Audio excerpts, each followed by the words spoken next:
संविधानों को जानते हुए भी यह ये संविधान क्या मानव जाति मतलब पूर्ण रूप से समझती है, जानती है या जानना चाहती है? क्या इसका कोई अध्ययन होता है? तो जब इसको देखते हैं तो ऐसा कोई विशेष अध्ययन जैसा नहीं होता। कुछ लोग होते हैं मात्र जो संविधान को पढ़ने वाले होते हैं या उसकी व्याख्या करने वाले होते हैं। अधिकांश आम मानव जाति जो है उससे लगभग दूर ही रहती है। अब जबकि मानवीय संविधान हमें मिले हैं तो फिर इसका स्वरूप हम लोगों के लिए कैसा होगा, मतलब मानव जाति के लिए कैसा होगा। फिर एक बात और भी लगती है कि इसके पूर्व में हमने दर्शन, वाद और शास्त्र को भी देखा। बाबा जी ने जो रखा है दर्शनवाद और शास्त्र, तो इन सभी किताबों में से दर्शन में से दर्शन की स्पष्टता, विचार में वाद में से विचार की स्पष्टता और शास्त्र में से आचरण की स्पष्टता। तो इतनी स्पष्टताओं के बाद मानवीय संविधान की आवश्यकता बाबा जी किस रूप में देख रहे हैं और उसे किस रूप में रख रहे हैं, यह सब प्रश्न के रूप में हम सबके पास है। और उन प्रश्नों के साथ ही आगे हम पुनः इसका पुनर्अवलोकन करने की इच्छा रखते हैं। लेकिन यह अब सानिध्य पूर्वक हो, इसलिए आपका यह सानिध्य हम सबके लिए उपकृत करेगा हमें, ऐसा हमारा विश्वास होता है भैया। तो इतनी बात हमें रखनी थी। तो भैया आप कैसे स्टार्ट करेंगे और कैसे हर अध्याय को लेकर चलना है, यह अगर आप भी हमें निर्देश करें ताकि हम लोग भी उस तरीके से तैयार रह सकेंगे। जी भैया। एक बात और, अभी हम लोगों में एक तो देवघर परिवार से लोग हैं ही, उत्सव पाड़ा परिवार के सारे लोग हैं, और भी कई जगह हमने मैसेज किए थे, तो अलग अलग जगहों से भैया लोग आएंगे। उत्सव पाड़ा परिवार से गौरी दीदी का भी ये कहना हुआ कि वहाँ भी सब लोग संविधान को पढ़ना चाहते थे, और अब हम सब के लिए एक बड़ा सा अवसर बना है कि संविधान को अच्छे से हम देख पाए। जी भैया। भैया थोड़ा सा मैं कट गया था। अच्छा। तो मानवीय संविधान भैया अभी भी आवाज आपकी अच्छे से लगभग नहीं आ 1 मिनट।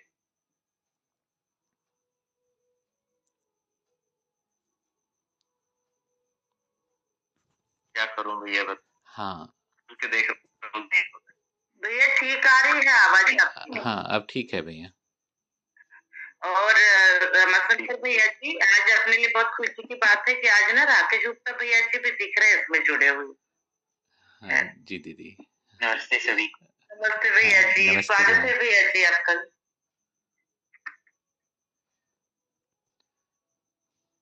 तो इसके साथ ही भैया आपका सादर आमंत्रण है, आप अपनी ओर से अपनी बात रखेंगे भैया। जी भैया, तो सभी को नमस्ते। और दर्शन कर नेता पूज्य बाबा नागराज महाराज को मैं नमन करता हूँ, उनके प्रति कृतज्ञता ज्ञापित करता हूँ। भैया हम थोड़ी सामान्य चर्चा करने के लिए आज का सत्र रखे हैं। तो सामान्य चर्चा का मतलब, मान लीजिए मेरे पड़ोसी का घर खुला है और मैं वहां से घुस के कोई सामान ले आऊं, तो इसको क्या माना जाएगा कि मैंने संविधान के अनुसार चला कि संविधान के अनुसार नहीं चला? कौन सा संविधान? अभी भारत का जो संविधान। मेरे ख्याल से हर कोई ये बात को जानता है कि किसी का घर यदि खुला है तो हमको घुसना ही नहीं। घुसने के लिए दूसरे के घर में परमिशन हमको लेना है, और कोई सामान लेने के लिए भी उससे परमिशन लेना है, अनुमति चाहिए। इसी को स्वधन कह रहे हैं बाबा जी। हमको ये किसी ने कॉलेज में स्कूल में नहीं पढ़ाया, लेकिन हमको पता हो गया। कैसे पता हो गया? ये मानव समाज है जो हमको सिखाता है बचपन। तो स्वधन क्या चीज है? मुझे लगता है कि बहुत प्रकार से लोगों को समझ में आ जाता है। हमारे खेत में कोई दूसरा आदमी घुस के सामान ले जाता है, उसको पता है वो गलती कर रहा है, हमको भी पता है वो गलती कर रहा है। इसकी फॉर्मल एजुकेशन हुई ही नहीं, मैंने स्कूल में कॉलेज में नहीं पढ़ा। हम लोगों ने एक बार स्कूल में टीचर्स के साथ चर्चा किया था कि एक छोटे बच्चे को कब पता चल जाता है कि ये सामान उसका है, ये सामान उसका नहीं। सबने कहा कि क्लास 1 तक तो 100% सबको पता चल जाए, जबकि हम कोई फॉर्मल एजुकेशन नहीं देते। वैसे ही स्वनारी स्वपुरुष वाला है और वैसे ही दयापूर्ण कार्य व्यवहार वाला है।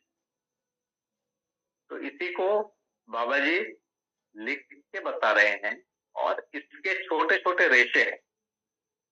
दयापूर्ण कार्य व्यवहार में हमको बोलते हैं किसी को मारना नहीं, किसी को डांटना नहीं, तुमको बोलेंगे तो कैसा लगेगा, तुम्हारे साथ ऐसा करेंगे तो कैसा लगेगा। कुछ भी होता है कुछ दिनों में बच्चा समझ जाता। कुछ दिनों में बच्चा सामने में बदमाशी नहीं करता, पीछे से करने लगता। तो कुछ चीजें मानव को पता चलती है। तो हम जो कह रहे हैं, अभी रमाशंकर भैया ने बोला कि आम आदमी को संविधान से कोई लेना देना नहीं।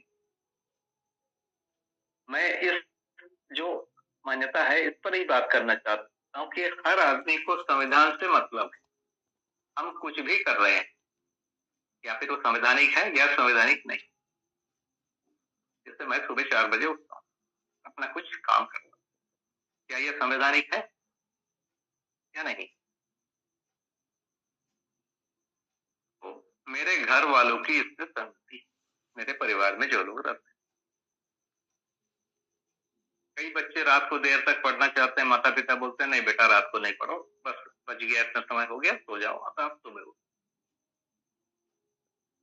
तो अब क्या बोलेंगे, उनको घर से परमिशन नहीं। तो घर में भी एक नियम कानून चलता है। हमारे घर में एक प्रकार का भोजन है जिसको हम स्वीकार करते हैं, किसी के घर में एक दूसरे प्रकार का भोजन, ये भी संविधान है। हाँ, जैसे मेरा जो मैं ट्रेडिशनल अपना परिवार देखूं तो हमारा परिवार मांसाहार, शाकाहार तो है ही है, साथ में मांसाहार। भैया आवाज आ रही है? जी भैया, बहुत अच्छे से। तो हम मांसाहार करते हैं, गलत नहीं करते। हमारे पड़ोस में यहाँ एक व्यक्ति रहते हैं, वो लोग का परिवार शाकाहारी करता है। यदि वो मांसाहार करता है तो ये माना जाएगा कि वो गलत करता है। ये कहाँ से जुड़ा है, इसका कौन सा संवैधानिक आधार है? तो हमारा परिवार एक धर्म संविधान को मानता है, एक उपासना विधि को मानता है। उस उपासना विधि में एक प्रकार की चीजें कर सकते हैं, दूसरा नहीं कर सकते। हमारे परिवार में शराब एकदम वर्जित है, घुस ही नहीं सकता। लेकिन ऐसे ही मैं पड़ोस में देखता हूँ कई परिवार हैं जिनके यहाँ शराब पिया जाए, उनका परिवार उसको स्वीकार। तो ये क्या है, हम यदि धार्मिक संविधानों में जाएंगे, उपासना विधियों में जाएंगे, तो वहां से हमारे चीजें आई। तो संविधान है मुख्य रूप से उपासना विधि संविधान को दिया है हमारे घर में। सभी जगह पहले आदर्शवादी संविधान ही रहा। जैसे इस्लामिक संविधान है एक, वैसे ही बाइबल को मानने वाले कुछ लोग हैं, उनका एक संविधान। तो उसके आधार पे उनका एक आचरण था, वो तय कर। तो कुछ चीजें बहुत ब्रॉड है, लेकिन कुछ चीजें लोकल स्तर पर भी बदलाव हुए और उसको लोग मानते हुए चले आ रहे हैं। इसके बाद एक बड़ा परिवर्तन आया कि कुछ लोगों ने बाइबल को मानने से इनकार किया और बाइबल गलत है करके बात हुआ, जिसमें गैलीलियो का नाम आता है ना। और वहां से उन्होंने कुछ कुछ शुरू किया और फाइनली बहुत सारी चीजें बाइबल की गलत पाई गई, तो मान लिया गया कि सारी चीजें गलत। और उसके बाद दूसरी सही चीज क्या है, फिर लोगों ने अपने मत देने शुरू किए और बहुत सारे फिलोसोफर हुए 16, 17, 18 सेंचुरी में, और इसी क्रम में डेमोक्रेसी आया। तो पहले जो संविधान था वो क्या था, हम धार्मिक संविधान कह रहे हैं। जैसे बाइबल है, बाइबल किसने लिखा है? बाइबल मुंह से तो बोला गया है जीसस से, लेकिन जीसस वो कहते हैं मेरा नहीं, वो कहते हैं ईश्वर ने बताया। वैसे ही आप कुरान को लेंगे तो कुरान भी अल्लाह ने बोला है। वैसे ही यदि आप यहूदी धर्म को देंगे तो उनके भी जो अब्राहम है उन्होंने कहा है, मूसा है उन्होंने कहा, कुछ लोगों ने महापुरुष हुए हैं जिन्होंने ईश्वर से डायरेक्ट सुना। हमारा भी वेद है, वेद को ईश्वर वाणी कहते, उसको अपौरुषेय भी कहते, ईश्वर ने बोला, उसको ऋषियों ने सुना है। तो ये मुख्य एक आधार था जो ईश्वर से कुछ महापुरुषों ने सुन लिया। उसके बाद उनसे और लोगों ने पढ़ा लिखा सुना और फिर अध्ययन किया। जैसे मैंने आपको बोला था, कभी मैं शायद चर्चा किया हूं कि यदि आप सूर्य सिद्धांत को निकाल के पढ़ेंगे, मैंने एक बार पढ़ने की कोशिश की, तो उसमें शुरू में लिखा रहता है, जो उसके लेखक हैं वो कहते हैं कि हजारों साल पहले सूर्य ने मयासुर को बोला, मयासुर ने फलाने को बोला, फिर ऐसा चलते हुए मेरे पास आया, बीच में कई सालों तक लुप्त रहा और अब मुझे पता चला और मैं उसको बोल दिया। तो फैशन था कि कोई भी चीज है यदि बोलना है तो ईश्वर के नाम से बोलना है। आप कोई भी ग्रंथ उठा के देखिए, कोई पुराण उठा के देखिए, तो उसमें लिखेगा कि ऋषि उवाच, ऋषि ने बोला। उसके पहले लिखा है गणेश उवाच, मैंने गणेश ने बोला। वैसे देवी उवाच, देवी ने बोला, या कृष्ण ने बोला। तो किसी महापुरुष के मुंह से आया है, किसी को आगम कह रहे हैं।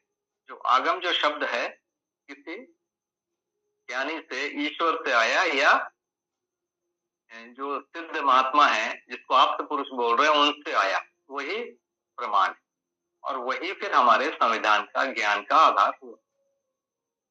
यहाँ से पूरी चीज हुई है और धीरे धीरे एक प्रकार से धार्मिक संविधान व्याप्त हो गया था। अब धीरे धीरे राजनीतिक या आर्थिक संविधान जो अभी चल रहा है वो भी व्याप्त हो गया, लेकिन पहले वाले और इसमें बड़ी दूरियां हैं।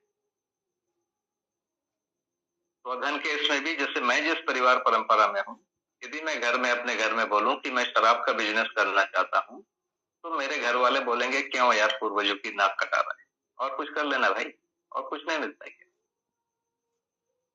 लेकिन मैं हमारे संविधान को यदि मैं देखूं तो हमारा संविधान बोलता है कोई भी धर्म, कोई भी जाति, कोई भी भाषा और भारत के किसी भी क्षेत्र का आदमी हो, वो शराब की दुकान खोल सकता, कोई भी काम कर सकता। उसकी एक प्रक्रिया है, सरकार से एक लाइसेंस लेने की प्रक्रिया है। वैसे कुछ भी आप करो, सरकार को सूचना देके करना हो। कोई हम जमीन में खेती करना चाहते हैं, वो जमीन हमको चाहिए, तो उसकी एक प्रक्रिया है, उस प्रक्रिया से हम किसी व्यक्ति के हाथ में आज कोई जमीन उसके कब्जे में या सरकार के पास, दोनों से लेने की एक अलग अलग प्रक्रिया है, उससे हम लेते हैं, उसके बाद हमारा हो जाता है। जैसे आज मैं किसी घर में रहता हूँ, या हम मान लीजिए मानव तीर्थ में रहते, तो मानव तीर्थ के अभी स्वामित्व में कुछ जमीन है, वो किसी नियम से, वो नियम बदल जाएंगे तो आज ये हमारा नहीं है। आज कोई भी जमीन में घुसेगा तो मैं बोलूंगा कि भैया ये हमारा है, तो बोलेगा कैसा है, तो बोलूंगा देखो भैया ये कागज, और ये कागज को पहचानता कौन है, भैया गांव का पटवारी होता है, पटवारी।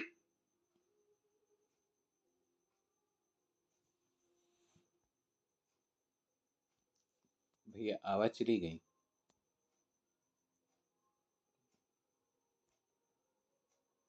भैया आवाज नहीं भैया आ रही। कनेक्ट हो गए भैया, वो जुड़ जाएंगे, शायद कवरेज वाला कुछ दिक्कत होगी। अच्छा जी, बीच बीच में थोड़ा हो जाता है ना, तो जुड़ जाएंगे ऐसा लग रहा है।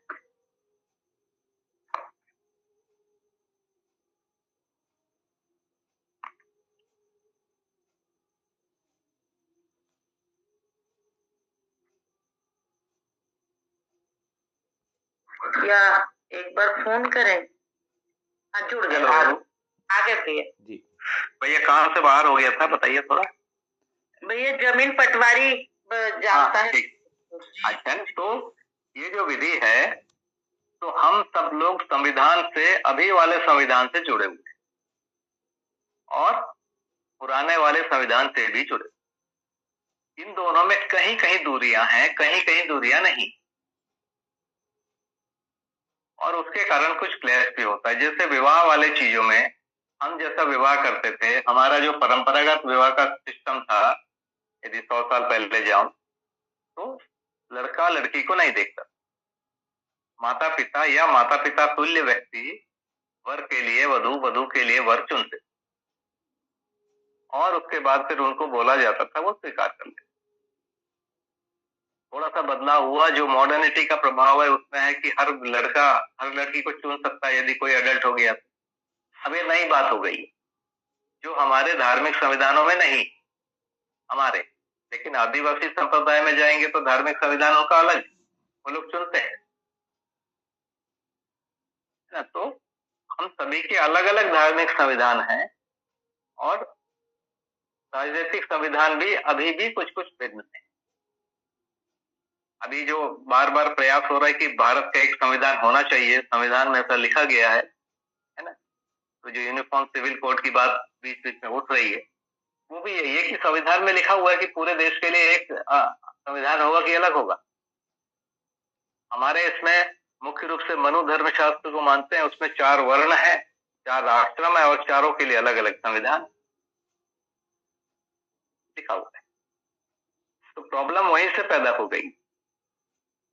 और पुराने भी जो ये हैं, दूसरे जगह भी देखेंगे, दूसरी दुनिया में, वहां भी धार्मिक संविधान ही है और वहां भी हर वर्ग के लिए अलग अलग।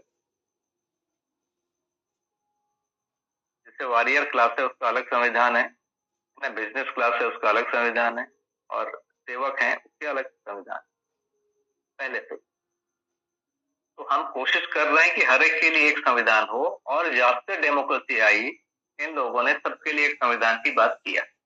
फिर भी कहीं कहीं कुछ कुछ छूट दिया हुआ है, लेकिन ये छूट अनंत काल तक नहीं है, इसको बंद किया ही जाएगा और सबके लिए एक संविधान की बात हो। तो हम अभी बहुत बोलचाल में कहते हैं कि हमको संविधान पता नहीं, हमको संविधान पढ़ते नहीं। आम आदमी को संविधान नहीं पता है। मेरे ख्याल से हर आदमी संविधान से चल 99%, 1% वो संविधान तोड़ता होगा, और तोड़ता है तो उसको पता है कि मैंने ये तोड़ा है। और कुछ ऐसा है कि लोगों को पता है, कोई बोलता है कोई नहीं बोलता है, ज्यादा होने पर बोलते भी हैं, और ज्यादा होने पर दंडित करने का भी प्रावधान है। जो जातीय संविधान है वो अलिखित है ज्यादातर, उसमें प्रायश्चित का विधान है और दंड का भी विधान है। वैसे ही जो हमारे अभी जो संविधान है उसमें भी दंड का विधान है। दंड में अर्थदंड भी है और कारागार भी। तो यदि हम कुछ भी कर रहे हैं आज, यदि वो सही है या गलत है, वो संविधान के आधार पर तय हो रहा है। तो अभी जो संविधान के आधार पर तय हो रहा है वो है धार्मिक संविधान नहीं, बल्कि जो भारत देश का राजनीतिक संविधान है वो। मुझे एक किस्सा याद आता है, शायद वो पुरी के शंकराचार्य जो है वो भारती कृष्ण तीर्थ थे। उनका अंग्रेज के साथ कोई विवाद हुआ तो उनको कोर्ट में बुलाया गया, तो उन्होंने कोर्ट में आने से पहले इनकार ही कर दिया। उसके बाद वो आए भी, फिर बोले कि नहीं मैं कोर्ट से बड़ा हूं। ना, कोर्ट तो तुम्हारा बनाया हुआ है, मेरा तो ईश्वर का बनाया है, उन्होंने एक कहा।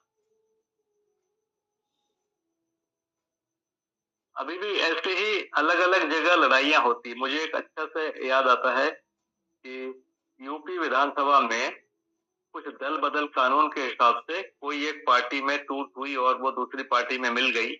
दल बदल कानून पहले नहीं था, राजीव गांधी जी ने लाया था उसको, कि एक यदि दूसरे पार्टी को जाता है अपने पार्टी को छोड़ के तो उसकी सदस्यता खत्म हो जाएगी। यदि 1/3 लोग कम से कम निकलते तो उसको एक अलग पार्टी के रूप में मान्यता दी। तो उस समय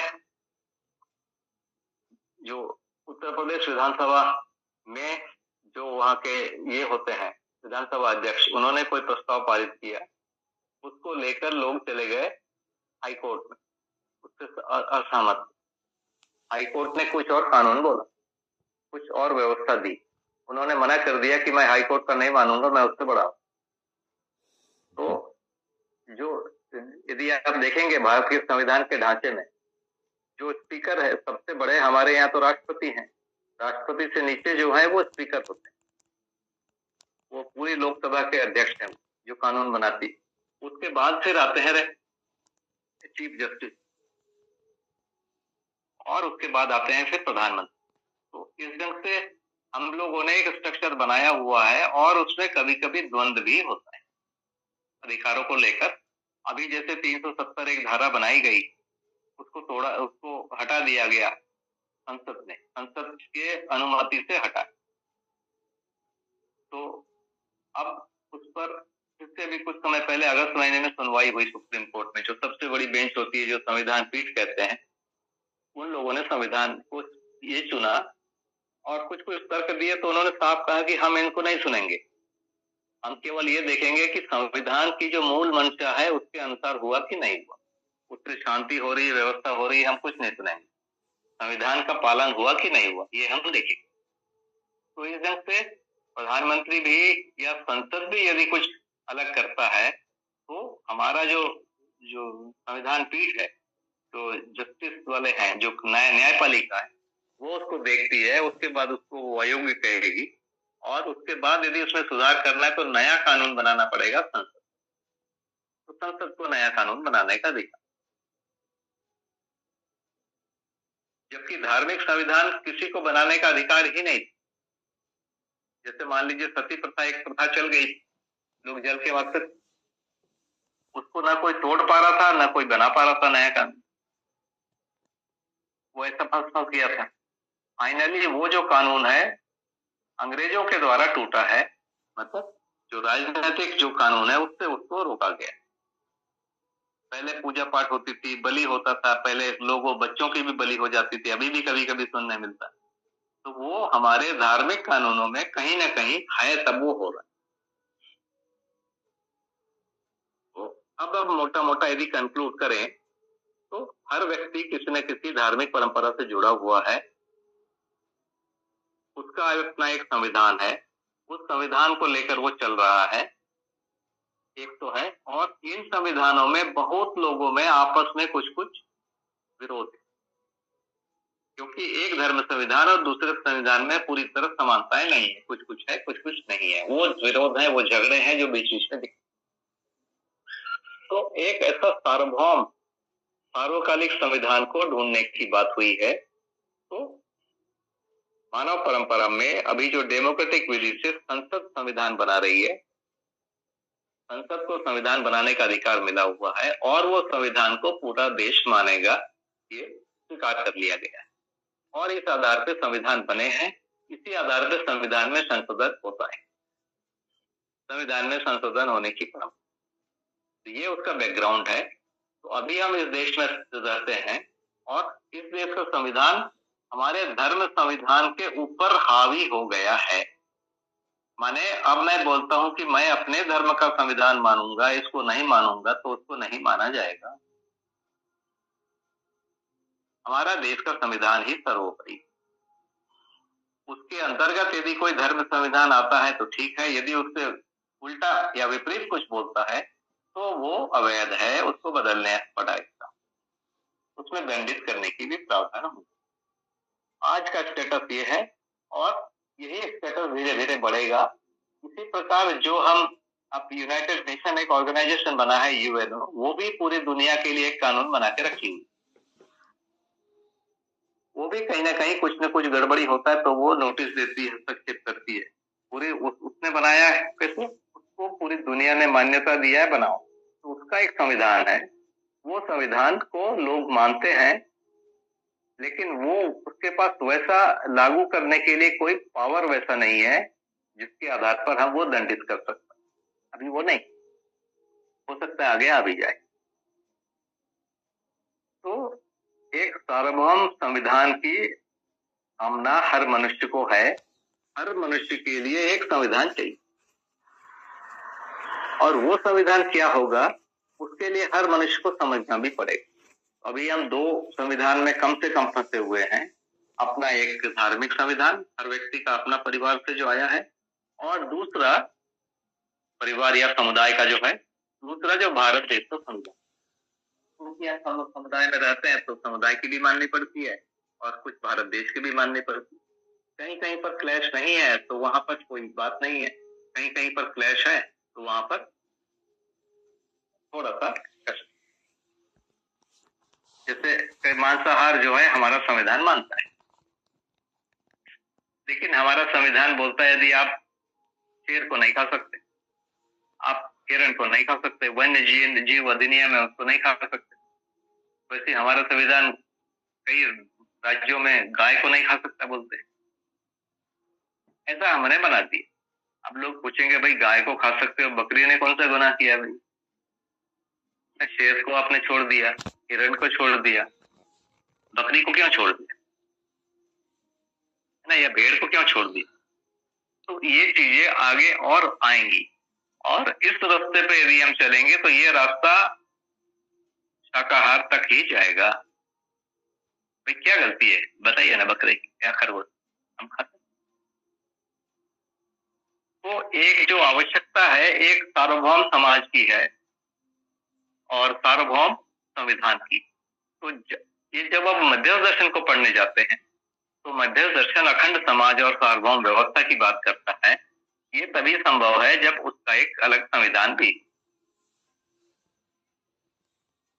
तो अखंड समाज और सार्वभौम व्यवस्था के हिसाब से ये चीजें होंगी।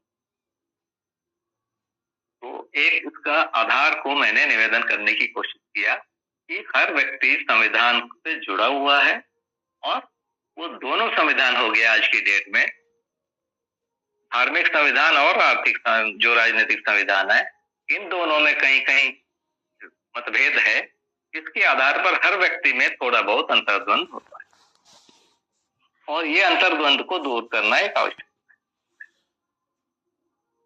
एक हम मुद्दे पर आ गए। तो भैया एक बात मुझे ये निवेदन करनी थी कि संविधान हम सब लोग मानते हैं और उसको करते हैं। दूसरा मुद्दा यदि हम लेंगे तो ये जो मानव संविधान है इसको हम कैसे पढ़ें, इसको कैसे समझें? क्या ये पूरी तरह लागू है?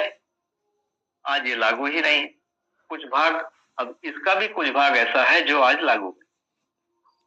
धार्मिक संविधान भी इसके कुछ भाग को मानती है, और हमारा जो राजनीतिक संविधान है, भारत देश का जो संविधान है, वो भी इसके बहुत सारे भागों को स्वीकार करेगा। कुछ भाग है जो वहां पर थोड़ी सी भिन्नता है।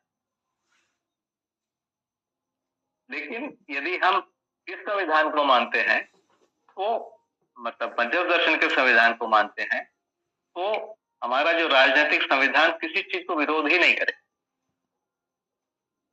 ये बड़ी खास चीज। जैसे मैं यदि अपने जो परंपरागत धार्मिक संविधान को मानता हूं तो कुछ चीजें हो सकता है कि इस संविधान से भिन्न, कुछ चीजें नहीं हो। लेकिन ये जो संविधान है वो ऐसा है कि इसका एक भी लाइन भिन्न नहीं।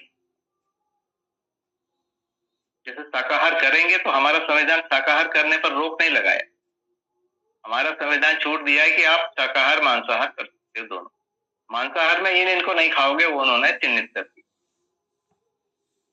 धार्मिक संविधान ने भी कुछ कुछ को चिन्हित किया कि ये कम्युनिटी ये नहीं खाएगी। लेकिन यदि कोई शाकाहारी है तो उसको कोई भी रोकता ही नहीं, क्योंकि मांसाहार पर ही उन्होंने रोक लगाया, शाकाहार पर रोक नहीं लगाया। शाकाहार में भी कुछ रोक लगाया, जैसे मान लीजिए कोई भांग खाना चाहता है या गांजा खाना चाहता है या अफीम खाना चाहता है, ये शाकाहार है ना, वनस्पतियों से आए हुए चीज। तो इस पर कुछ एक्ट लगे हुए हैं, कोई भी नहीं खा सकता। कुछ चीजों पर एक्ट लगाया नहीं गया, जैसे धतूरा है या अकवन है, ऐसे और भी चीजें जो विषैली, उस पर कोई लिख के ऐसा कानून मेरी जानकारी में नहीं है कि ये इसको नहीं खाओगे करके लिखा है। वो नार्कोटिक्स एक्ट में आता है, ऐसा नहीं। नार्कोटिक्स वाला जो एक्ट है वो कुछ चीजों को मना करता है। जैसे शराब बनाना हम घर में नहीं बनाते, यदि बनाना है तो उसकी प्रक्रिया है, उससे एक लाइसेंसिंग। क्योंकि मेरा परिवार पहले से ही नहीं खाता है तो हमको धार्मिक संविधान में कोई प्रॉब्लम ही नहीं है, हमको कोई भी रोकेगा नहीं और मध्यस्थ दर्शन भी नहीं रोकेगा। तो ये हमको एक चीज दिखता है। तो अब यदि हम बहुत ज्यादा पढ़ने जाए संविधान तो एक अलग बात है, उसके विद्वान बने। दूसरा, यदि मानवीयतापूर्ण आचरण को हम देखने जाएं तो बाबा जी ने 3 भागों में लिखा है: चरित्र, मूल्य और नैतिकता। चरित्र का मतलब है स्वधन, स्वनारी या स्वपुरुष और दयापूर्ण कार्य व्यवहार। मूल्य का मतलब है संबंधों का पहचान, मूल्यों का निर्वाह, मूल्यांकन, उभय तृप्ति। ये दूसरा भाग है। और तीसरा भाग है तन मन धन का सदुपयोग। ये तीनों चीज ही अंततः संविधान के प्रयोग करने वाले भाग हैं। और इससे हमको मतलब क्यों है? जैसे ही हम मानवीय आचरण करते हैं हम सुखी होते हैं, जैसे यदि हम अमानवीय आचरण करते हैं हम दुखी होते हैं, दूसरे को दुखी करते हैं। मानवीय आचरण करते हैं तो हम सुखी होते हैं, साथ में सुख के स्रोत भी बनते हैं, दूसरे को भी सुखी करने लगते हैं। तो मुझे लगता है कि संविधान को आज पढ़ने का जो सबसे प्रासंगिक विधि यह है कि मानवतापूर्ण आचरण एग्जैक्टली क्या है और उस पर मैं कैसे आरूढ़ हो जाऊं, ये एक भाग। दूसरा भाग है कभी भी अखंड समाज और सार्वभौम व्यवस्था बनेगी उसमें इस मानवतापूर्ण आचरण को और जब बड़े स्वरूप में देखते हैं, गांव के स्वरूप में या 10 गांव के स्वरूप में या विश्व परिवार सभा के स्वरूप में, तो जो कॉमन प्रॉपर्टी है उनका कैसे उपयोग होगा और जो मूल्यांकन प्रक्रिया है वो कैसे होगी। एक व्यक्ति का मूल्यांकन नहीं होने से वो हतोत्साहित होता है, गलत मूल्यांकन होने से, तो उसको कैसे रोका जाएगा, वो 2 भाग इसमें और विशेष रूप से बताया गया है।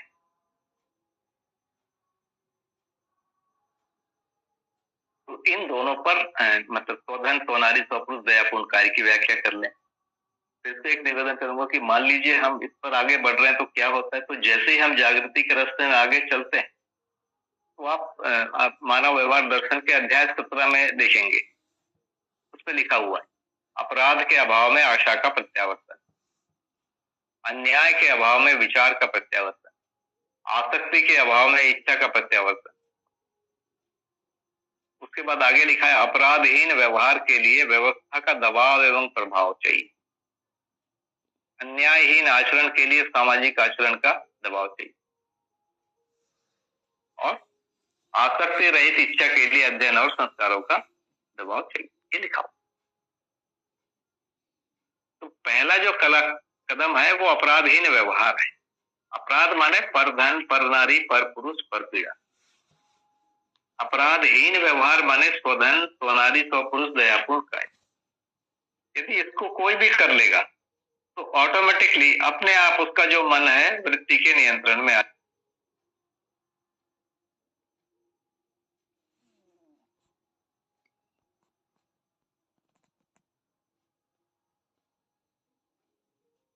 भैया फिर डिस्कनेक्ट हो गए लगना। जी दीदी, एक मिनट देख लेते। हाँ,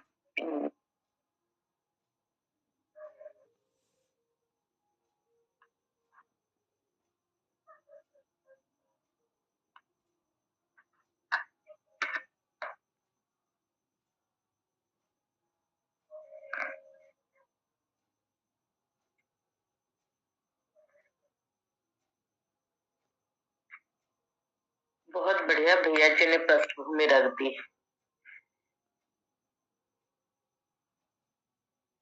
दीदी मैं कॉल कर लेता हूँ, लगता है भैया को पता भी नहीं चला होगा। हो सकता है जी।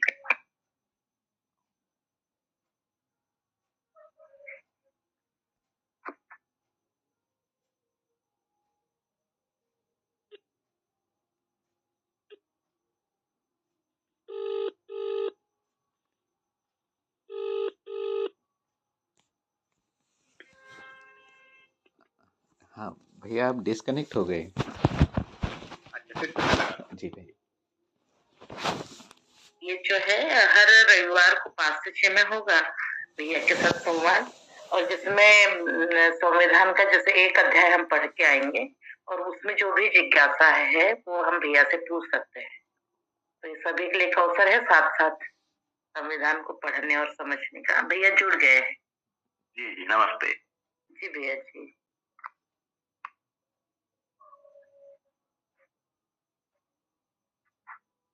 कहाँ से कट गया एक बार बताएंगे? हाँ भैया जी, आपने जो ये बता रहे थे ना अपराध के अभाव में, तो ये पर नारी पर पुरुष वाला आशा का प्रत्यावर्तन यहाँ तक। तो एक तो सार्वभौम और सार्वकालिक रूप में शोधन क्या है, क्यों है, तो नारी या स्वपुरुष क्या है, क्यों है, कैसे, और दयापूर्ण कार्य क्या है, कैसे, इनको एक बार समझना चाहिए पहला, तो मुझे लगता है।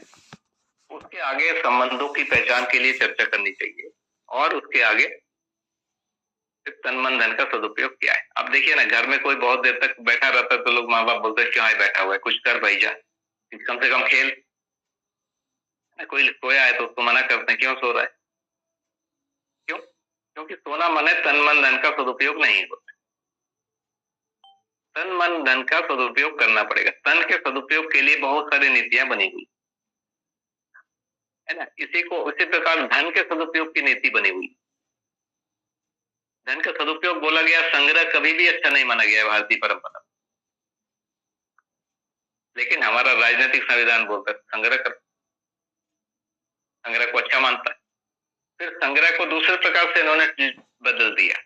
मैं पैसा बैंक में डालता हूं और बैंक वाला उसको लोगों को लोन दे देता है जो इंडस्ट्री डालना चाहता है या कुछ और काम करना चाहता है। तो डायरेक्टली नहीं, इनडायरेक्ट रूप से वो संग्रह नहीं हो रहा है, वो उत्पादन में लग जा रहा है या सेवा कार्य में लग जा रहा है। सरकार सेवा के लिए देती है। यदि मैं अपना पैसा सेवा में देता हूं तो जितना पैसे को सेवा में देता हूं उतने पैसे से मेरा इनकम टैक्स नहीं लगेगा। कोई भी आय है सरकार उसमें टैक्स लेती है एक सीमा से अधिक हो, लेकिन यदि उस सीमा से अधिक वाले भाग में से कुछ यदि मैं समाज सेवा के लिए देना चाहता हूं तो सरकार उसको टैक्स के मुक्त कर, आप टैक्स नहीं लेंगे। तो ये हमारे धार्मिक संविधानों में भी है ये चीज, और राजनीतिक जो आर्थिक राजनीतिक संविधान है उसमें भी है। हमारे उसमें ये डायरेक्टली वैसा नहीं था कि छूट हो गए, वहां तो छूट थी हमेशा। उसमें केवल ये बोलता था कि उसका सम्मान कर, उनका नाम लिखते थे। तो समाज में इसको प्रचारित किए कि ये बहुत अच्छी। तो भैया ये एक दूसरी चीज हमने यहाँ पर चर्चा किया। एक चीज और मैं चर्चा करूंगा, जब भी हम इस संविधान को पढ़ेंगे फाइनली आएगा ये आज लागू कहां पर है। पहला तो हमको दिखेगा कहीं लागू नहीं है 100%। मैंने निवेदन किया कि लागू है, कई भाग धार्मिक संविधानों से मिलता है जो लागू है, कई भाग ये जो राजनीतिक संविधानों से भी मिलता है, दोनों से मिलता है, वो भी लागू है आज। कई भाग भाषा के रूप में लागू है, आचरण के रूप में लागू नहीं है। कई भाग भाषा और आचरण के रूप में लागू है, पर विचार के रूप में लागू नहीं। ठीक है ना, ये महत्वपूर्ण बात है। जैसे मैं चोरी नहीं कर रहा हूं लेकिन चोरी सोचता हूं, दूसरे का पैसा चुरा लूं, कुछ और कर लूं सोचता हूं, लेकिन व्यवहार रूप में नहीं करता हूं। तो इस प्रकार से भी वो संविधान का इतना भाग लागू है, विचार वाला लागू कर ही नहीं सकता, हम ही को अपने ऊपर लागू करना। तो ये इसका मानव परंपरा की एक खासियत है कि हम व्यवहार करने मात्र से सुखी नहीं होते, एक सीमा तक सुख है, उससे ऊपर के सुख पाने के लिए हमको विचार में, जिसको धर्मपूर्ण विचार कहा गया है, असंग्रह, स्नेह, विद्या, सरलता है, उसमें आने पर एक लेवल का सुख फिर मिलता है। उसी के बाद ही आनंद मिलने की संभावना है, उसके पहले कभी भी आनंद नहीं होता है। मतलब पहला भाग है न्यायपूर्ण व्यवहार कर लें, उसके बाद का जो अगला स्टेप है वो धर्मपूर्ण विचार कर लें, और वो होने के बाद ही परम तृप्ति और ये सब। हम लोग बहुत ज्यादा भटक गए हैं। मुझे लगता है कि मैं कई बार ऐसी बातें सुनता हूं कि हमको अध्ययन करना चाहिए, हमको अध्ययन करना चाहिए, हमको अध्ययन करना, बिल्कुल करना चाहिए, लेकिन बिना आचरण के अध्ययन करना चाहिए, या पहला जो है आचरण करने के लिए अध्ययन करना, पहला भाग। हम आचरण करने के लिए कम, मंच पे बोलने के लिए या दूसरे को समझाने के लिए ज्यादा अध्ययन करना चाहते, वो निश्चित रूप से ठीक नहीं। तो अध्ययन तो करना ही चाहिए। अध्ययन का उद्देश्य क्या? आचरण में आए। आचरण में नहीं है तो एक भाग है व्यवहारिक, एक भाग है वैचारिक। व्यवहारिक वाला दिखता है और लोग बड़े होकर इतना तो कर ले रहे हैं कि समाज की आड़ में समाज को बुरा ना लगे उतना वो मेंटेन कर ले रहे हैं, तभी ये सामाजिकता दिख रही। तो काफी कुछ हो जा रहा है। ये दूसरा भाग।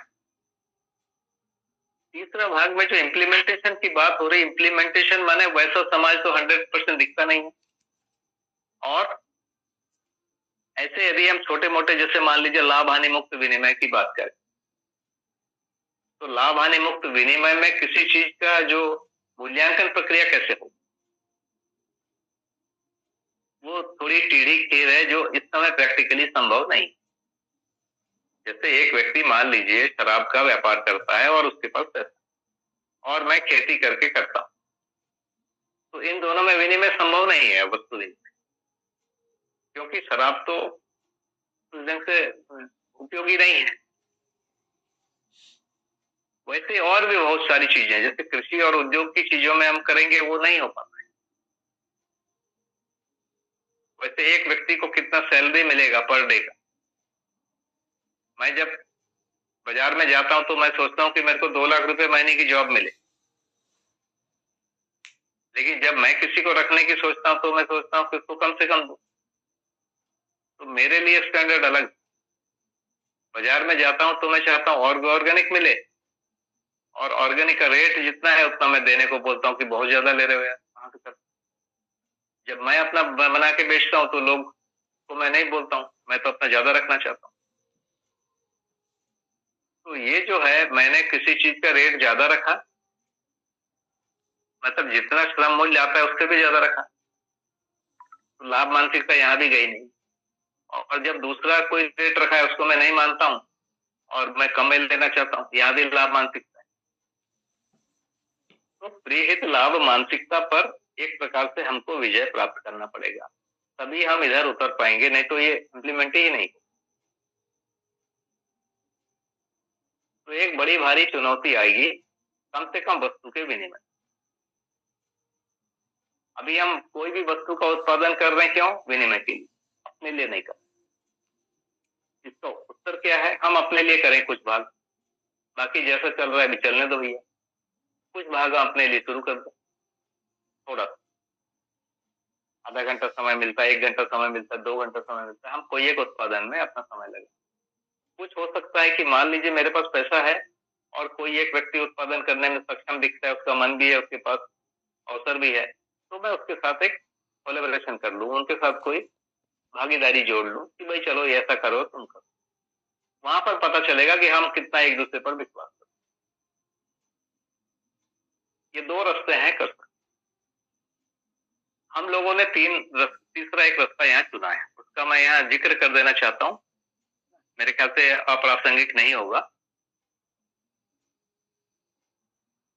जैसे हम लोग यहाँ पर आए तो यहाँ पर हमारे पास एक भूमि है, कुछ संसाधन है, और हम उसमें खेती करते हैं, कुछ सब्जी लगाते हैं, कुछ दूध होता है, कुछ ये होता है, और हमने एक मोटा मोटा बांट लिया है कि ये जो है ये सबका है, इसमें सब लोग थोड़ा थोड़ा श्रम करेंगे और होगा, इसको हम बांट लेते हैं ये।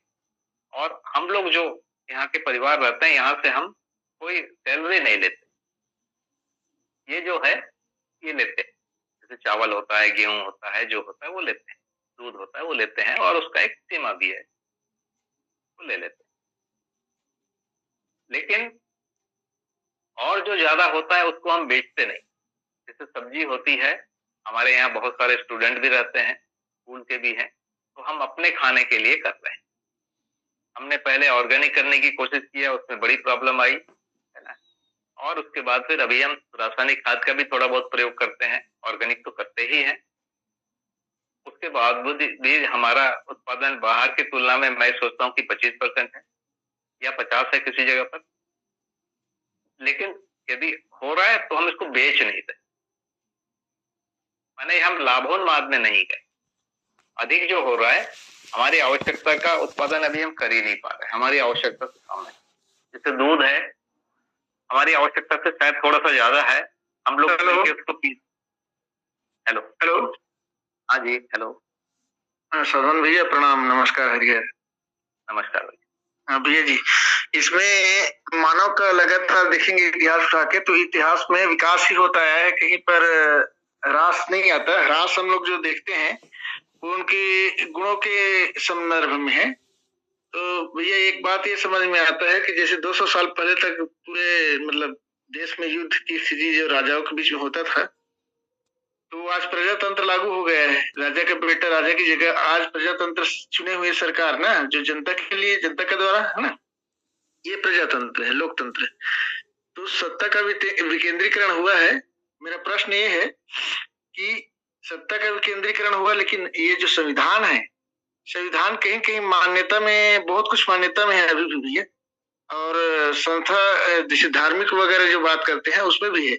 जबकि होना ये चाहिए कि मानव का मानव के लिए ही संविधान होना चाहिए। तो हम संविधान का विकेंद्रीकरण नहीं देख पा रहे हैं अभी। इसमें एक तरफा हो रहा है संविधान जो है। जो शासन है, जो हम चयन करते हैं प्रजातंत्र ना, उसमें जो बैठ गए उन्हीं के द्वारा शासित होता है और विधान उन्हीं के द्वारा चलता है। जबकि होना ये चाहिए था कि जो संविधान है वो भी मानव से मानव में मानव के लिए होना चाहिए। तो उनका भी विकेंद्रीकरण होना चाहिए संविधान का, और साथ साथ जो चुने हुए संसद 10 कानून बना दी, ऐसे इसके बजाय कहीं कहीं इनका भी कुछ होना चाहिए, कुछ रूल्स बनना चाहिए। क्योंकि जीने के लिए संविधान है, मानव के लिए, व्यवस्था के लिए विधान है, और संविधान यानी मानवीय व्यवस्था। मानवीय व्यवस्था को धर्म के रूप में पहचाना गया है। तो कहीं कहीं संविधान में भी लचीला प्रक्रिया लाने की आवश्यकता है। भले ही कोई वर्ग विशेष, क्षेत्र विशेष में उनकी ऐसी व्यवस्था की जाए रहने के लिए, और उस आधार पर ही संविधान सफल होता दिखता भी है। क्योंकि संविधान का विकेंद्रीकरण नहीं हो पा रहा है, संविधान में लचीलापन दिखता नहीं है, और मान्यता आधारित, धर्म आधारित, आस्था आधारित जो विधान बना हुआ है। क्योंकि मानव के लिए जीने का जो विधान है वही तो संविधान है। मानव से मानव में मानव के लिए बनना अभी अपेक्षित है, अभी पूरा नहीं हो पाया है। तो संविधान में बहुत सारा काम करने की आवश्यकता महसूस होता भी है, मुझे लगता है। हरिहर भी है, और थोड़ा इसमें प्रकाश डालेंगे। और आप? जी भैया, मैं एक मुद्दे पर बात कर रहा था, उसको थोड़ा सा आगे बढ़ा लेता हूँ, उस पर इसके बाद इसमें आएंगे। तो हम लोग उसको जैसे पता है ना, जैसे इम्प्लीमेंट करने जाएंगे, जैसे ही उसका मूल्य निकालेंगे, जैसे विनिमय करेंगे, झंझट होगा,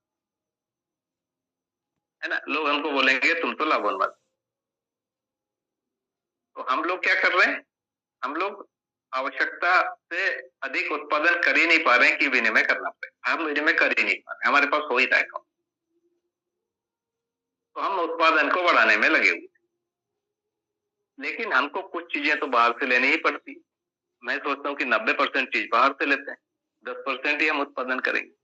वहां पर विनिमय का तो प्रॉब्लम रहेगा ही, और वो बाजार के रेट से ही होगा। लेबर हमको बाजार से लेना पड़ता है, वो बाजार का रेट है, बल्कि हमको बाजार से ज्यादा रेट देना पड़ता है ना। जैसे गांव से मान लो हमको एक दिन दूध लेना पड़े, तो गांव में 30 में मिलता है, हमको 40 में मिलता है ना। वैसे ही लेबर आता है तो गांव में, अपने गांव में कम में काम करता है, हमसे ज्यादा में करता है, ज्यादा पैसा लेता है। वहां काम ज्यादा करता है, हमसे कम काम, हमारे यहाँ कम काम करता है। तो इस प्रकार की जो चीज है उसको भी हमको झेलना पड़ता है। तो अभी हम जो नीति अपनाए हैं कि हम उत्पादन ही करें, और अपना कुछ समय हम उत्पादन में लगाते हैं, कुछ समय हम सेवा में लगाते हैं। इसके बदले में, सेवा के बदले में हम कुछ भी प्रतिफल नहीं लेते हैं। यहाँ पर उत्पादन के बदले में उतना ही लेते हैं जितना हमारा खाना पीना चल जाए। फिर भी पूरा नहीं होता है, उसको हमको कहीं और से पूरा करना पड़ता है। माने ये संस्थान हमको सैलरी तो नहीं देती है, थोड़ा बहुत चावल गेहूं दूध वूध दे देती है, रहने की जगह और कुछ सुविधाएं दी है, लेकिन बहुत सारा भाग बचा रहता है, उसको हमको कहीं और से ही जुगाड़ करना पड़ता है। तो अभी हम बहुत सही व्यवस्था है वहां नहीं कहेंगे, लेकिन ये उस जगह तक जाना पड़ेगा कि हम सबके खर्चे भी यहाँ से निकल जाए। तो अभी हम ये बीच का रास्ता अभी अपनाए हैं कि हम उत्पादन को बढ़ाएं, और उत्पादन में हमारा एक एक करके उत्पादन को करते, तो हम कुछ उत्पादन कर पा रहे हैं, और धीरे धीरे बढ़ाएंगे। तो उत्पादन की ट्रेनिंग भी है। जब हम आए थे तो एक भी व्यक्ति गांव का नहीं था जो इस गाय को दूध पाता था। ये बड़ी गाय है। एक व्यक्ति मिला था तो भैंस का दूध दूधता, भैंस दूधता, तो उसने शुरू किया। फिर वो एक दिन शराब पी के आ गया, तो हम लोगों का अच्छा नहीं लगा, हमने उसको भेज दिया। फिर उस दिन से प्रयास किया। आज ऐसा है कि यहाँ 20 लोग गाय दूध लेते हैं और गांव के 10 लोगों को सिखा देते। तो जो स्किल का लेवल है ना समाज में बहुत कम।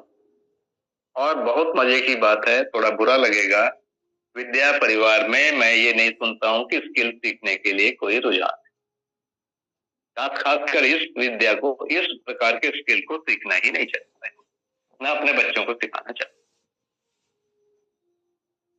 बहुत बड़ा, बहुत छोटा वर्ग है जो इसको सीखना चाहता है। उत्पादन नहीं करना चाहता, उत्पादन के लिए जो स्किल है उसको नहीं सीखना चाहता, सेवा नहीं करना चाहता, इस विधि से विद्या परिवार कहाँ जाएगा? अच्छा, हम लोग स्कूल खोले हैं, हमको ही लोग बोले हैं कि क्या कर रहे हो यार, तुम तो भौतिकवादी शिक्षा तो दे रहे हो, इतना कूदने की जरूरत क्या है? मुझे बोले, है ना, लिख के मैसेज दी, रखा हुआ है मेरे पास, मैसेज दिखा सकता हूँ लोगों को। पर क्या है, अब हम यहाँ मकान बना रहे हैं, हमको एक आर्किटेक्ट चाहिए होता है, हमको एक स्ट्रक्चरल इंजीनियर चाहिए होता है ना, हमको बार बार लॉयर की जरूरत पड़ती है, हमको हर बार पैसे का जो हिसाब किताब हुआ वो देना पड़ता है, एक सीए चाहिए होता है ना, डॉक्टर की तो रोज जरूरत। अब हम डॉक्टर नहीं बनेंगे या हमारे बच्चों को भी नहीं बनाएंगे, हम सीए नहीं बनेंगे, हम वकील नहीं बनेंगे, इंजीनियर नहीं बनेंगे और अपने बच्चे को भी नहीं बनाएंगे, फिर हम कैसे रहेंगे भाई? तो कोई एक चीज आ गई है, स्किल के प्रति घृणा, एक चीज आ गई। दूसरा, इस प्रकार के जो बड़े काम जो हैं, जिसको इंजीनियर, डॉक्टर या वकील, ये इसके प्रति भी घृणा, और जो कर रहे हैं उसको ये बोलते हैं कि तुम शोषण कर। देखिए, स्किल और शोषण भिन्न चीजें। एक व्यक्ति इंजीनियरिंग जानता है, वो एक अच्छी बात है, जानना चाहिए।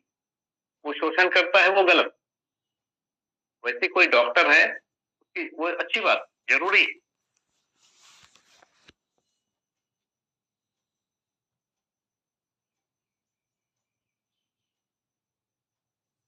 भैया फिर डिस्कनेक्ट हो गए हैं। राकेश भैया जी, आप जो चाह रहे थे प्रश्न पूछना, तो अभी ऐसा ही तय किया है कि भैया जी जब भी जुड़ेंगे तो पहले उनकी सारी बात हम सब सुन लें, और फिर हमारे जो जो प्रश्न है हम सब लोग अपने प्रश्न भैया जी को पूछ सकते हैं। तो एंड में पूछा जा सकता है भैया जी।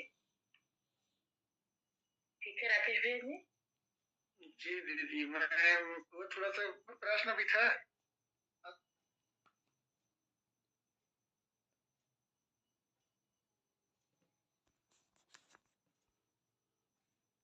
भैया को जी भैया जी। तो ये बातचीत कर रहा था कि स्वधन के लिए जो प्रवृत्ति है, प्रयास है, वो शायद मुझे कम दिखता है, या मेरे को वो फोकस में नहीं आते हैं। होगा, मतलब मेरी दृष्टि कम है, या मैं ऐसे लोगों से कम मिलता होऊंगा, ये हो सकता है, मेरी कमी हो सकती है, लेकिन ओवरऑल फिर भी मुझे कम लगता है इन बड़े स्किल के प्रति, और जो छोटे स्किल या सामान्य स्किल है जो रोज रोज किए जाने वाले, उनके प्रति भी नहीं। और तो यदि स्वधन ही नहीं होगा तो फिर मानवीयता पूर्णाचरण कैसे हो? स्वधन को व्यवहार में रखा गया है, सामाजिक नियम में रखा गया है।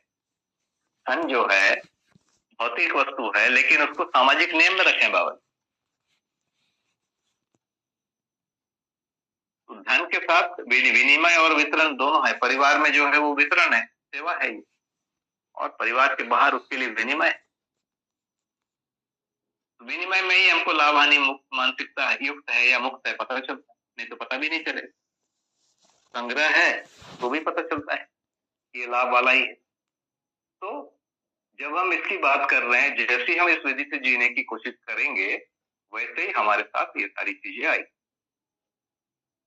तो मैं सोचता हूँ कि मैंने बहुत ज्यादा समय ले लिया, हम थोड़ा देर चर्चा कर सकते हैं, कुछ प्रश्न कर सकते हैं। आज जो मैंने बोला उसमें यदि कुछ अप्रासंगिक हो गया है या कुछ अस्पष्ट हो गया है।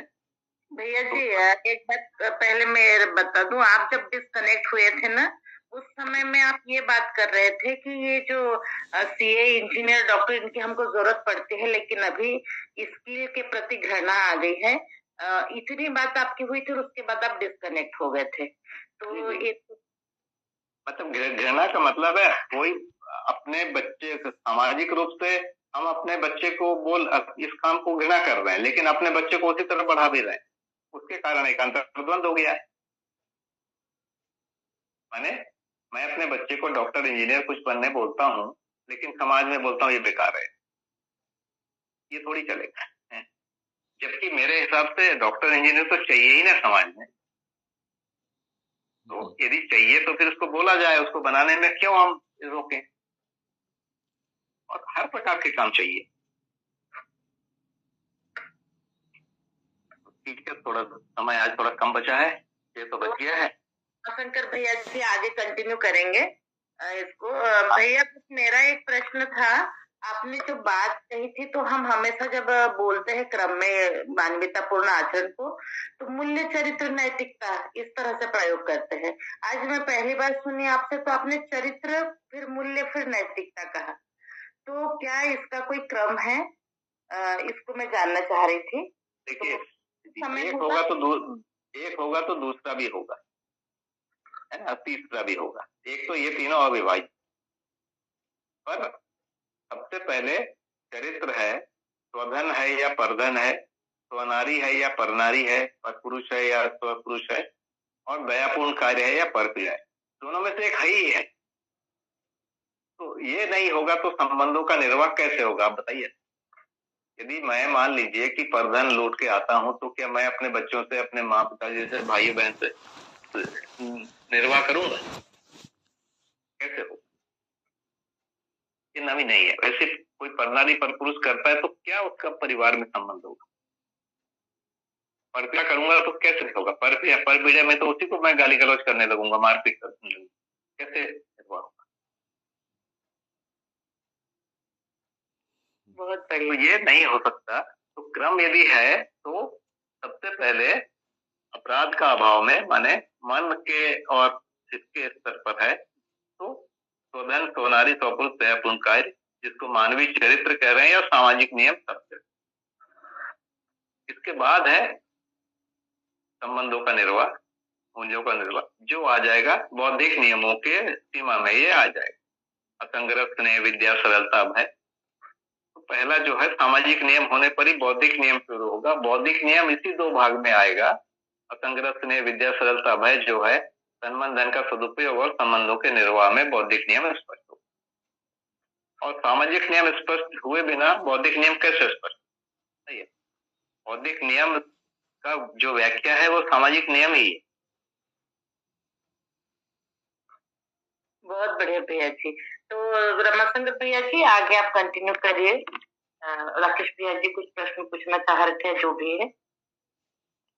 हाँ जी दीदी। भैया आपकी बात से आज हमें जो महसूस हुआ वो कुछ इस तरह की जो आवश्यकता हम फील कर रहे थे कि हम सानिध्य पूर्वक अब हम संविधान को अध्याय वाइज पढ़ेंगे और समझेंगे, तो यह आवश्यकता कितनी सार्थक थी और इसकी पूर्ति भी आपके सानिध्य से हो रही है, ऐसा महसूस हुआ। जिन आयामों में से हमें देखने की आवश्यकता है वो आयाम आज खुल कर के सामने आए हैं कि हर मानव संविधान के साथ है, रहना चाहता है। यह स्पष्ट हो जाना ये मानवीय संविधान का स्वरूप बनेगा। ये काफ़ी सुंदर तरीके से आपने हम सबके बीच रख दिया है। तो इसका पुनः हम इसका एक बार और श्रवण कर सकेंगे, क्योंकि ये रिकॉर्डिंग हो चुकी है और इसका एक यूट्यूब लिंक भी हम जल्दी ही सभी को भेज सकेंगे। क्योंकि समय तो 6 बजे का ही है, फिर भी अगर कोई प्रश्न हो तो अभी 5 मिनट में हम लोग ले सकते हैं। आज संडे का दिन है, ऐसा है। तो किन्हीं का कोई प्रश्न हो तो वो रख सकते हैं। मेरा प्रश्न क्लियर नहीं हो गया भैया, लगता है। मैं क्या बोल रहा था कि उच्च चेतना संपन्न व्यक्तित्व अगर कोई सिद्धांत का निर्माण करे हैं, किए हैं, चले गए ना, लेकिन जीने के सिद्धांत पर आधारित है ना अतिष्ठ दर्शन जीवन विद्या, तो पूर्ण है कि वर्तमान संविधान पूर्ण है कि अपूर्ण है, या फिर जो बाबा जी ने कहा है उस पर भी जाता है? तो अपन क्या है ना, जीने के सिद्धांत पर मानव के लिए संविधान है ना, मानवीय संविधान व्यवस्था के लिए है। तो क्या हम किसी मान्यता आधारित, धर्म आधारित, आस्था आधारित विधान को लेकर चले कि उसको विकेंद्रित करें, लोगों की समझ के आधार पर, जीने के सिद्धांत के आधार पर विधान का निर्माण करें? ये तो इसी आधार पर तो निरंतर संशोधन होते जा रहा है ना। तो ये विकेंद्रित नहीं हो पाया, इस पर कार्य करने की आवश्यकता है। थोड़ा इस पर कार्य डालेंगे, बोला था समय अभाव में इस पर दूसरे दिन चर्चा किया जा सकता है, कोई बात नहीं, फिर और चर्चा करेंगे भैया। हरिहर। मेरे हिसाब से ये जो संविधान है, हम गलत बोलेंगे तो अच्छा नहीं है। इसमें भी बहुत बड़ा भाग अच्छा है, कुछ भाग है जिस पर अभी चर्चा चली रही है। बताया ना कि संविधान की मंशा ही है कि यूनिफॉर्म सिविल कोड हो, संविधान में लिखा हुआ है। उसके लिए अभी जनमत ही नहीं बना 75 सालों में कि होना चाहिए। कुछ लोग बोल रहे हैं कि होना चाहिए, कुछ लोग बोल रहे हैं जरूरत नहीं है ये संविधान की। ऐसा चल रहा है। यदि होना चाहिए तो क्या है, उसकी व्याख्या होगी। तो मान लीजिए होना चाहिए तो संसद में उसको रखने के लिए विद्वान चाहिए ना। वो जी भैया, यही चाह रहा, बिल्कुल बिल्कुल सही भैया, हरिहर। वही ना, नहीं तो जितना भाग है वो भी इम्प्लीमेंट नहीं हो रहा है। जो संविधान का अच्छा वाला भाग है वो भी इम्प्लीमेंट नहीं हो रहा है, क्योंकि इम्प्लीमेंट करने वाली बॉडी जो है, या हम लोग जो हैं, जो इसको पालन करने वाले, हम ही करने को तैयार नहीं। जैसे मैं प्रावधान ले रहा हूँ, मैंने चोरी है ना, संविधान उसको चोरी करता है।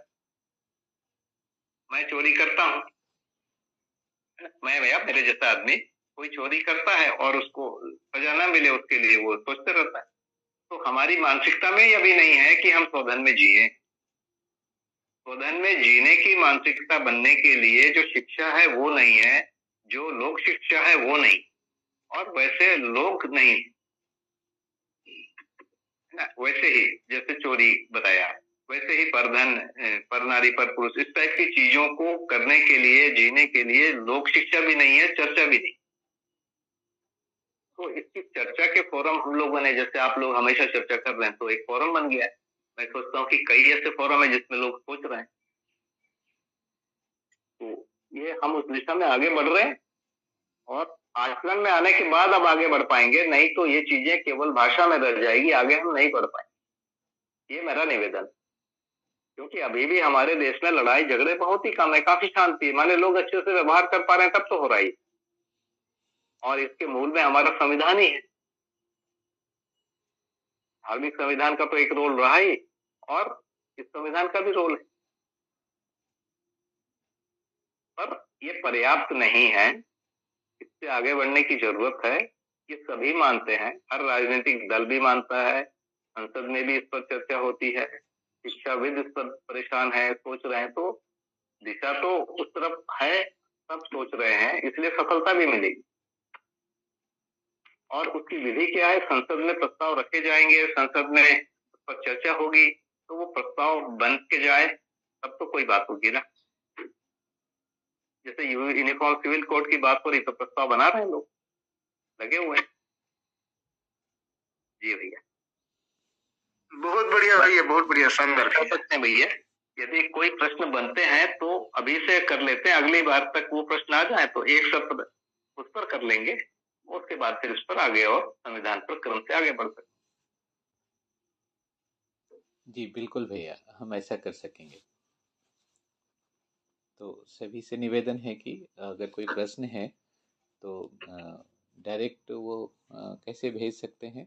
गौरी दीदी के संपर्क में जो हैं वो गौरी दीदी को भेज दें, और ऐसे ही रायगढ़ परिवार में भी जो भी हैं वे गौरी दीदी को भेज सकते हैं, उनसे हमें मिल जाएगा।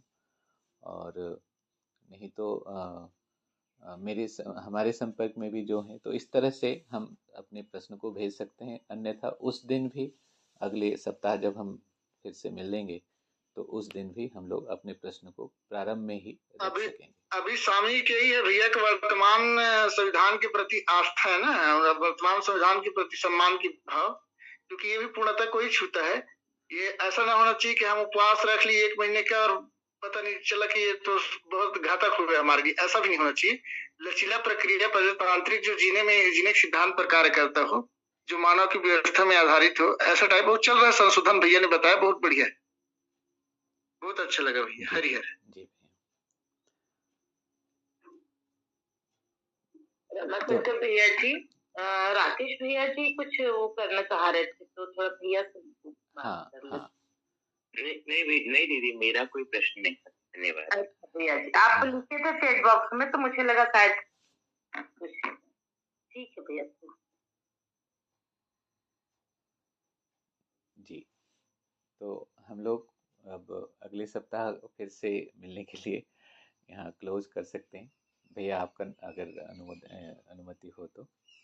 जी भैया, बिल्कुल समय हो गया है। तो सभी को बहुत धन्यवाद, आप लोगों ने मुझे बहुत ही धैर्य से सुना, और ये मशीन भी कुछ गड़बड़ करती रही, तो भी आप लोगों ने उसको बड़ी उदारतापूर्वक स्वीकार किया। आप सभी को बहुत धन्यवाद, मुझे अवसर देने के लिए बहुत धन्यवाद।